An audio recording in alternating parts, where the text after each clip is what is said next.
श्री परमहंस देवाय नमः। श्री हरिपाल नामक एक ब्राह्मण भक्त थे। श्री हरिपाल ग्रस्त भक्त थे। इन्होंने श्री द्वारकाधीश भगवान की उपासना में मगन रहने वाले एक संत को अपने सतगुरुदेव भगवान के रूप में वरण किया था। श्री गुरुदेव भगवान श्री हरिपाल के घर में आया जाया करते थे। एक दिन श्री हरिपाल ने गुरुदेव से जिज्ञासा प्रकट की, भगवान इस संसार में घर द्वार में हम फंसे पड़े हैं। घर गृहस्थी के जंजाल से मुक्त होकर भगवान के चरणार विंद को प्राप्त करना अत्यंत कठिन लगता है। यहीं रहते हुए भगवान को प्राप्त करने का सबसे सरल उपाय कृपा करके हमें बताइए। गुरुदेव भगवान ने कहा, हम तुझे ऐसा सरल उपाय बताएंगे।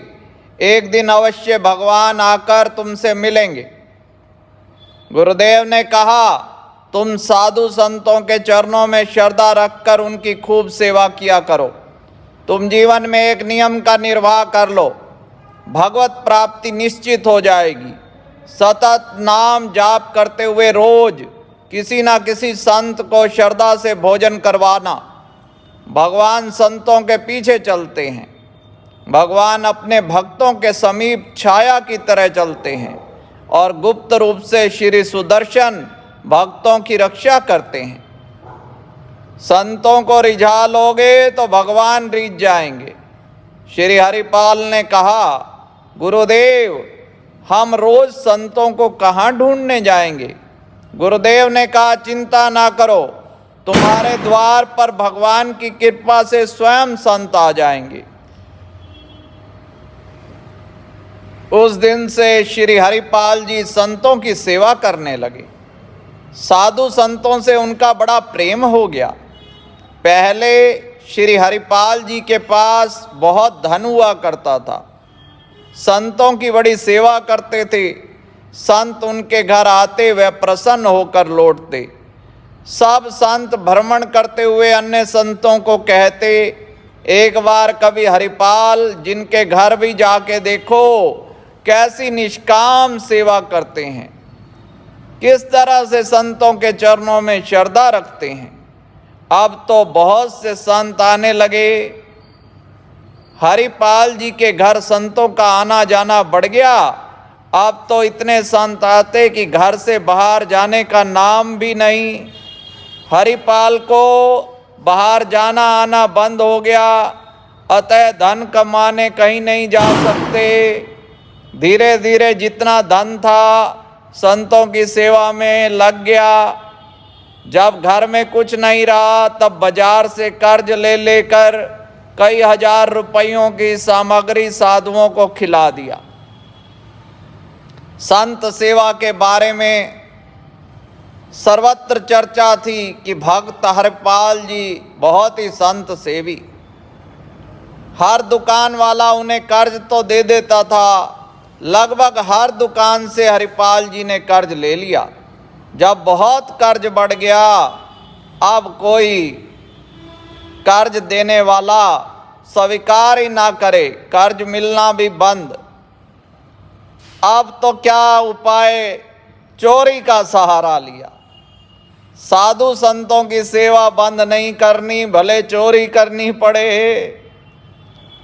बहुत बलवान थे हरिपाल जी।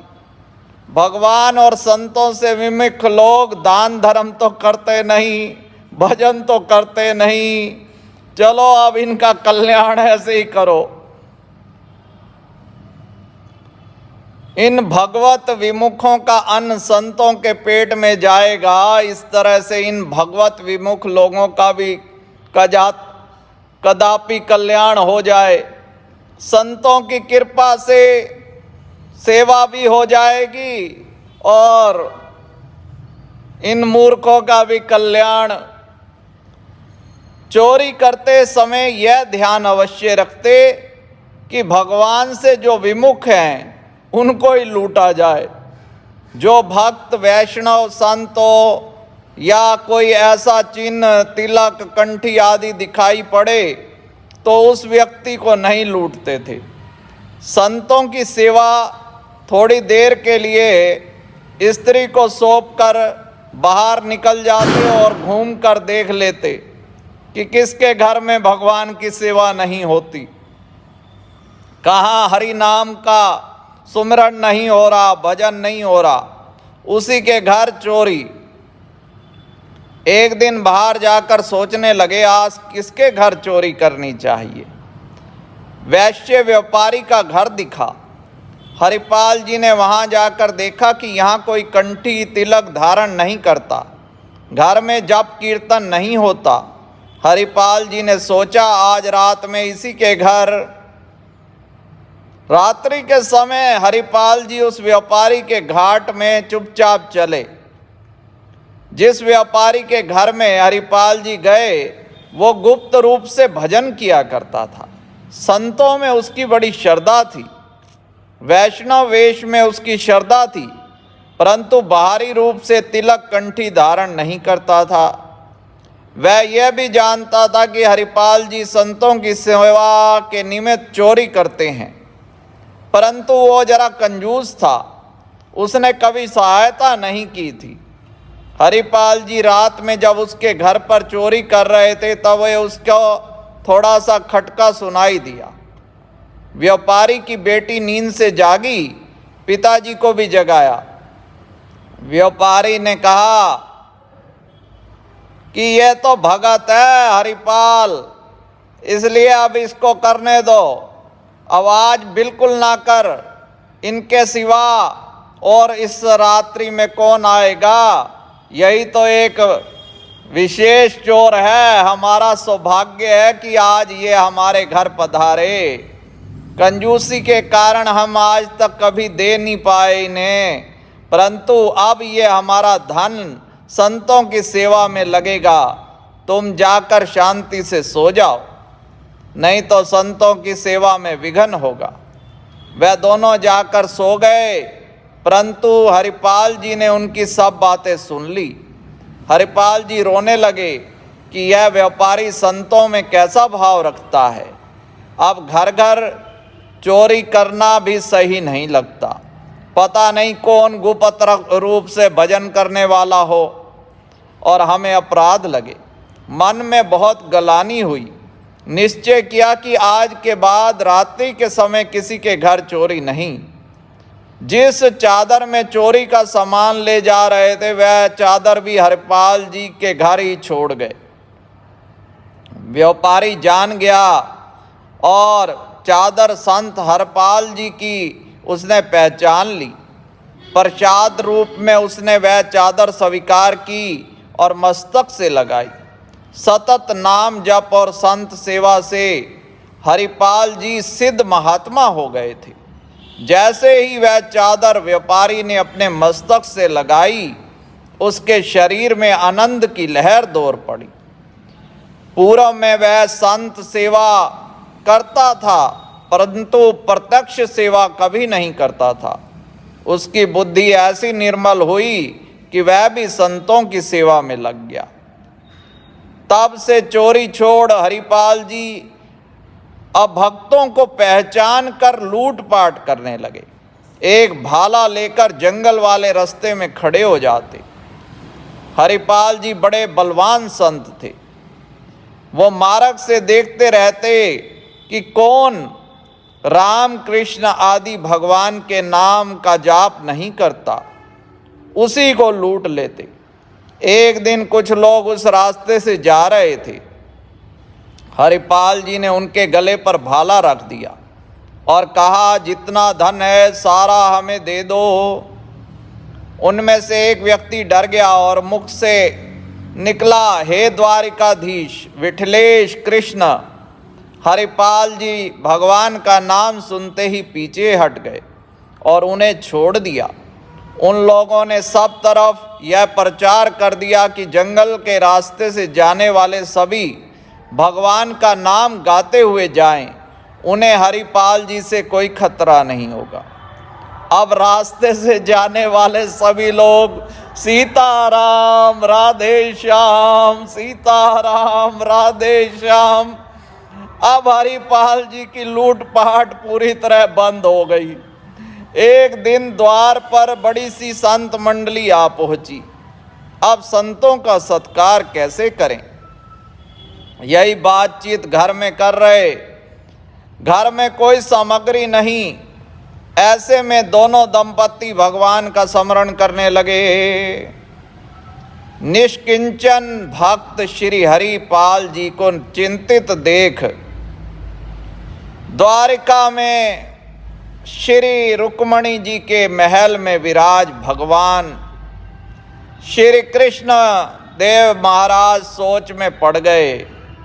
उनकी साधु सेवा की निष्ठा ने भगवान का मन हर लिया। अतः भगवान ने मूल्यवान वस्त्र आभूषण धारण करके सेठ का रूप बनाया और चलने लगे। श्री रुक्मणी जी ने पूछा, प्रभु सेठ बनकर आज कहाँ जा रहे हो? इतने सारे आभूषण तो पहनकर आप कहीं जाते नहीं। प्रभु बोले, हमारा एक प्रेमी भक्त है, उसी के पास जा रहा हूँ। रुक्मणी जी सोचने लगी, ऐसा कौन सा भक्त है जिनके यहाँ इतने सज धज के जा रहे हैं। रुक्मणी जी ने कहा, मैं भी साथ चलूं क्या? भगवान ने कहा, आओ, परंतु श्रृंगार में कोई कमी ना करना। सारे सुंदर आभूषण आप धारण करो, हमारे साथ चलो। भगवान ने रुक्मणी जी से कहा कि हम ऐसे भगत के यहाँ जा रहे हैं वहाँ कोई भगवत चर्चा ना होने पाए, केवल व्यापार, वस्त्र, आभूषणों के बारे में ही बात करना। रुक्मणी जी सोचने लगी, ऐसा कौन सा प्रेमी है जो भगवान की चर्चा से चिढ़ता है। दोनों सेठ और सेठानी श्री हरिपाल भगत के मार्ग में आए और पूछने पर श्री हरिपाल जी से कहने लगे, मैं अमुक गांव जा रहा हूँ। मार्ग में अकेले जाने पर अनेक संकट हैं। कोई हमें पहुँचा दे तो हम उसे मजदूरी के रूप में रुपए देंगे।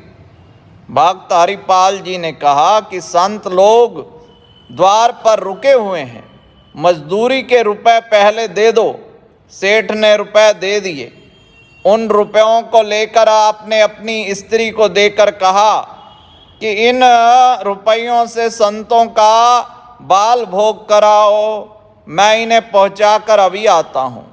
जंगल में जाकर सेठ के पास बहुत सा धन देख श्री हरिपाल मन में बड़े प्रसन्न। ध्यान देकर देखा, उसके गले में माला, मस्तक में कोई तिलक नहीं है, वैष्णव का आचार विचार नहीं, भगवान का नाम उच्चारण नहीं। इनके शरीरों पर मूल्यवान इतने आभूषण और घर में सोना चांदी जवाहरात के भंडार भरे होंगे।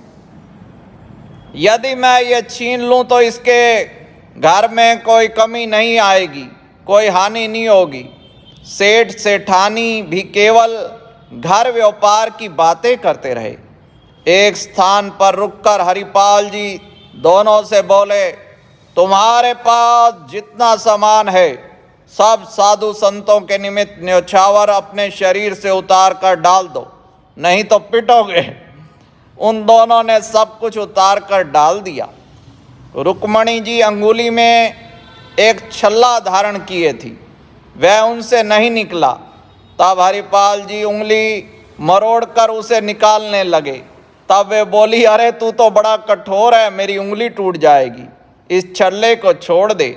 भगत जी ने कहा, इसे कैसे छोड़ दूं?